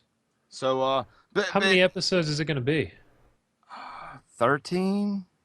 Oh, yeah, I'll probably wait till the season's over then. And then. But Jason, you're gonna watch the first episode, and you're gonna see a zombie baby sometime in it, and you're gonna be like, "Well, I just don't know about this series." I'm just being honest. Give it the series to the episode 4, and I think you'll be sold on it because it's good. Don't get me wrong, but it's got that silliness to it too. Yeah, if you remember, Abraham Lincoln versus Zombies was made by the same company that's doing Z Nation. Asylum. Yeah, Asylum. Yeah. But Asylum's stick with making it. something that's good? That's incredible. It is, you know, and I'm really. I was on the What just fence. happened over here?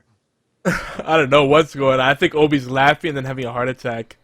It's the chat, man. Oh, the chat is it's crazy. Talking about Lucasa's, you know, getting married. She likes saying the name her fiance, and I said, wait till you get to the next step.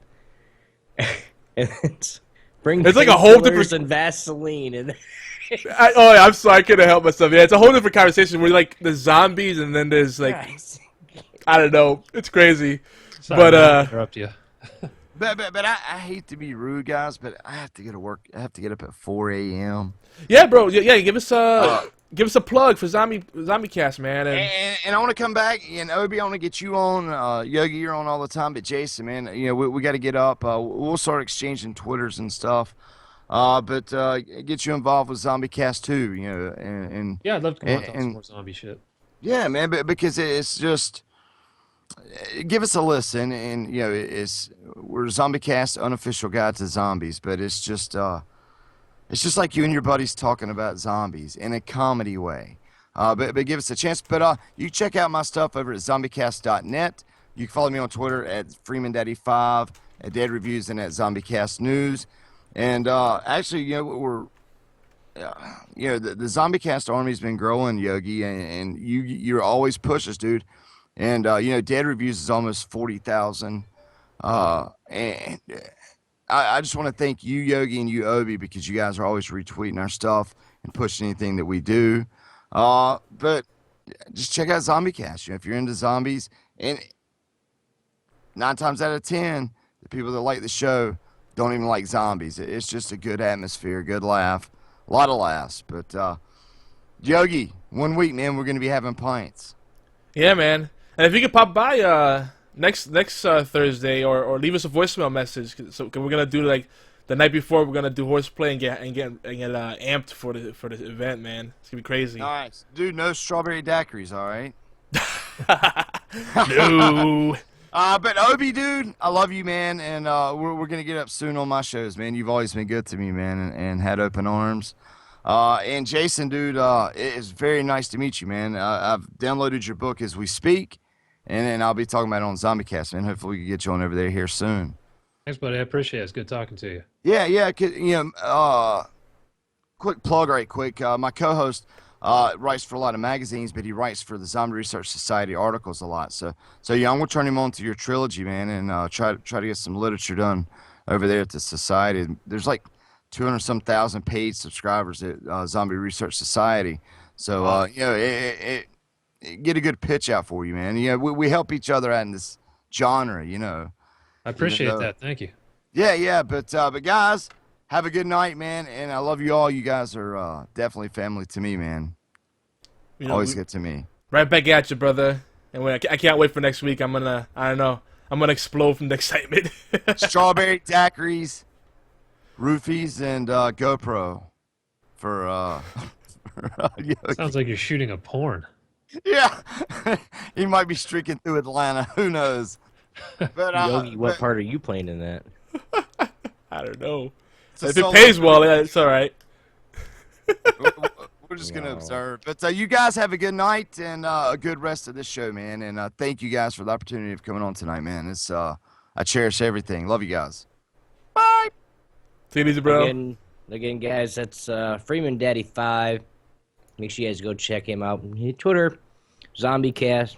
Thanks for coming on, Sean. Appreciate it. You coming too. But let's keep going right in with our show. We're still not done with the zombie talk because no, there's still so What much else more you to got talk for about. me? Do you have more Well- zombie questions or what? Well, the thing I was gonna say, like, with Z Nation. I know you haven't seen it yet. The one aspect that bothers me as a writer, and I'm not, I've done a lot of ghostwriting, but I don't have anything really published like you do. Most of my stuff's been ghostwriting and some journalism or enthusiast press, as some people like to call it. So I've been around, but even me, I can look over certain things, but one thing that really gets me is bad dialogue. Yeah, that's horrible.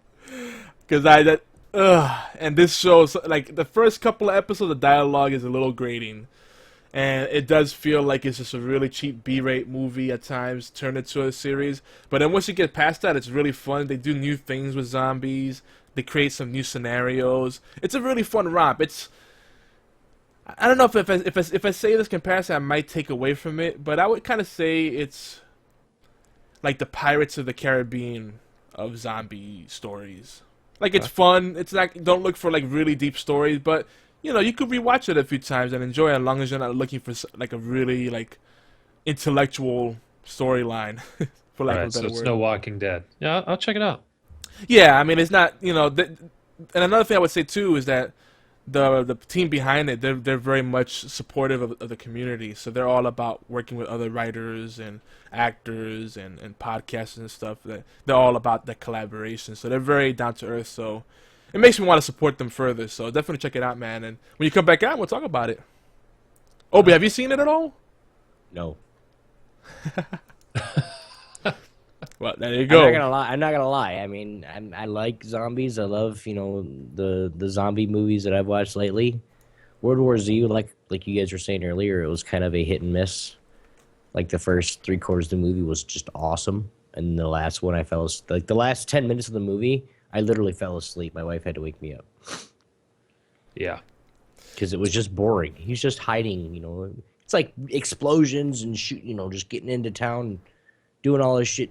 And then all of a sudden, he's walking quietly, tiptoeing to a halt. No, come on, dude. Good night. Well, he drank a Pepsi. That's very good product placement. Something to be said about that. Yeah, that pretty much sums that up. So Jason, do you think? Here's a good question here.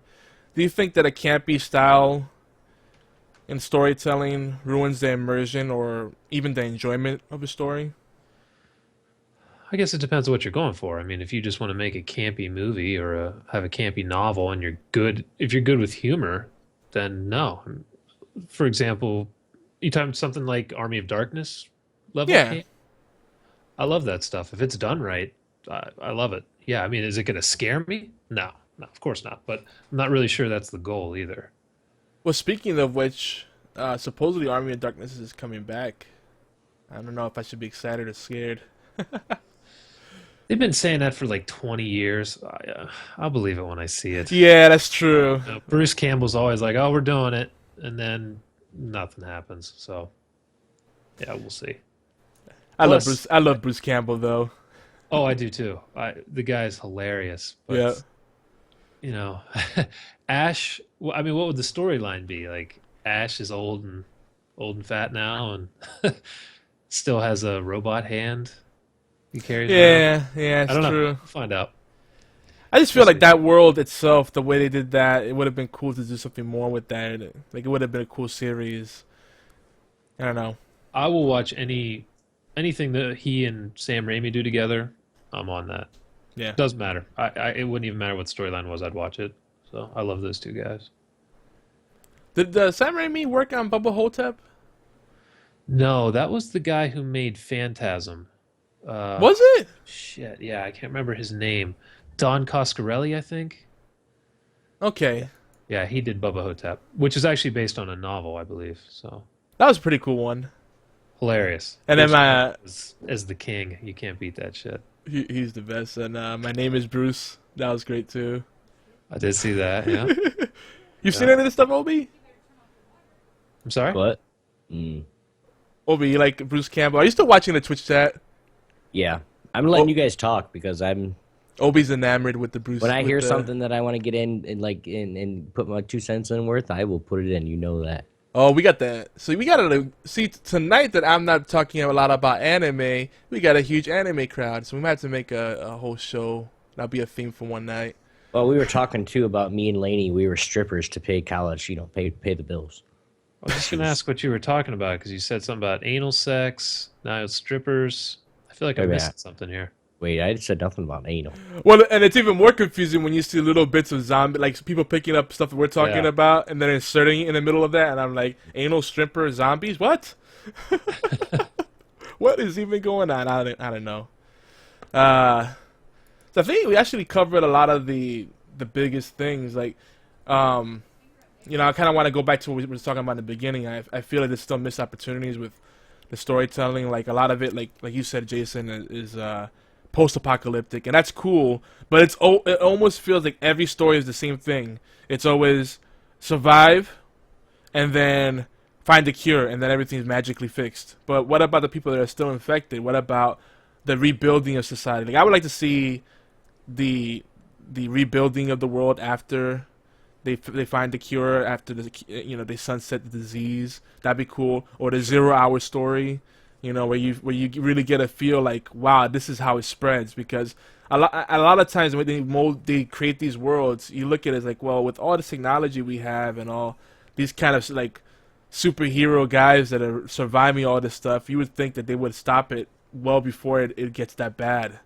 It's just they aren't believable stories. Like, how did we get here? Yeah, an unfortunate side effect of being an author is everyone who's writing or has written a book that's anywhere remotely close to yours wants you to read it. So people send me these horrible zombie stories. And I say horrible only because they're just the same thing, like over and over. Here comes the Green Beret. He's running through groups of zombies, cutting them down. It's like, I don't give a shit if anybody lives or dies. Or the characters are all jerks. That's something they do in movies, in like Netflix horror movies. All the characters are the biggest assholes like you've ever seen, and you just want all of them to die. I don't get that, because isn't one of the greatest pleasures of a story is to have a protagonist that you're emotionally attached to, or at least a few characters you like? Exactly. I don't get that at all. In fact, somebody was just telling me that was one of his problems with The Strain. I don't know if you agree with that or not, but he was saying something about that he doesn't like any of the characters. It's debatable. Like, there's a lot of morally gray decisions in there. So, like, again, like we talked about before, how infection stories, or vampire stories, zombies. There's a lot of commonalities there. I feel a lot of common threads, and I think it's all a metaphor to describe how corrupt the human nature has become. Sure. So they definitely show that darkness in all of humanity, because there's affairs going on and love triangles and betrayal by best friends and sons and daughters that are disappointed in their parents because of the decisions they made and all kind of stuff like that. So it's got that I don't want to cheapen it by saying soapy elements, but it's definitely got that. But I like the main character that they. I guess he would be the protagonist because it pretty much revolves around him. I have no problems with him. I think he's likable, and I can relate to him because he's got kind of he's going through a divorce, and his ex-wife is kind of being a real bitch about it because she's already moved in her new boyfriend into the house that her ex-husband or soon-to-be ex-husband paid for or is still paying for. That kind of situation. It's like, oh, I hate that girl. Like I can't stand her. Her is not likable because this is a jerk face thing to do. Like the divorce isn't finalized. You move your boyfriend in already. Like, really? Have some respect. You didn't even pay for the house. Right. Okay.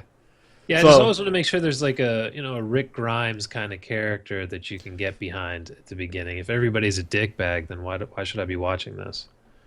That might be something that has to do with the state of society these days, because I've noticed the same thing from the perspective of a fan, and from the perspective of creative, doing any kind of content. I notice people are more drawn to the jerks. Like, there's people in The Walking Dead that love Shane or that love the governor, and they can't stand Rick Grimes. I'm like, why? Well, Shane kicks ass. He makes the tough decisions. Like, yeah, but if you get to that point where you lost your humanity and you just don't give a shit anymore, what's the point of living anymore? If that's all Right. society becomes, we become animals, then just freaking die and get it over with. Let another race take over or something. Right. Yeah, that's interesting. Yeah, I don't know. To me, that's more important element of the survival stories is the fact that how do we keep our humanity intact? Right. So Well, that's that's- been one of the interesting things with The Walking Dead is watching Rick's humanity slide at times, Yeah, and then watching his struggle. That's the point. If you're already a douche at the beginning of the show, there's no wiggle room with that. right? Okay, you're gonna be a douche forever. Whereas Rick, he kind of goes back and forth. So And he did have that little moment, that little phase where he was kind of a blubbering idiot. Like, he just cried every time. It's like, yeah, that was that was painful. I'm Team Rick all the way, but that was painful. I still see him laughing over here. What's going on in this chat? I keep Yeah, not they paying love the attention to chats. The chat's great, dude. I'm telling you, this is us every Thursday night, man. We have now actually ran from rated R to we're dabbling into the 2X scene right now. So I'm just laughing. Well, One more X and we're gonna be full porn. I see women like porn too. yeah. See, Yeah, two of the girls in the chat are talking about. hentai. Anyway, why don't you just scroll up and read it because I don't want to say it out loud. Well, let's keep Anyway. things. We got like 15, 20 minutes left, so I want to definitely continue the zombie talk, Jason. So Have at it. You are welcome to come back anytime you want, brother. And like I said, guys, Jason, I'm gonna coerce him into collaborating on the Geeky Answers Network, whether he does podcasts with us, recurring hosts, maybe he'll, do some flash fiction for us, wink wink, nudge nudge. Yeah. I have a good have title a- for you too. Sorry. A good title. For the like this the area where you do the flash fiction. Hit me. What is it? Oh, I don't want to give any spoilers in case you like it, so I'll actually type it to you here in a second. I will recommend that you guys check out my story, Punch the World. For some reason, people really like that story. It's a messed up story. Is it up on your site? Yeah. geekyantics.net/storytelling. That's where we have flash fiction, haikus, and all kinds of other stuff, short stories. That was one of your unusual pieces, yes. It was a social commentary. Okay. Actually, all four of those pieces pretty much speak to the state of the world as we know it right now, or in the near future. But Yeah. Obi, we have a giveaway. Let's speed things up here. We have a giveaway that we wanted to wrap up for the Payday We do. 2. So Now- lay down us. I gotta put chat on the other screen so I don't read all this. You guys do remember? I know it's almost 2 months ago, dude. It's like holy crap. You guys do remember we were doing Payday 2? And sorry, we put it up on Geeky Antics YouTube page. All you had to do is comment, and that tell us why you'd like to have the game, and then we use random.org, of course, and pick a winner. Well, the first winner we did pick, I tried to contact him for almost 3 weeks, just to try to give benefit of the doubt. Never got anything back. So we did get another winner. The new winner for this game is Racing John 2010. Congrats, dude. Now that's awesome, I would- and I know he tunes in all the time, so he'll actually claim the prize.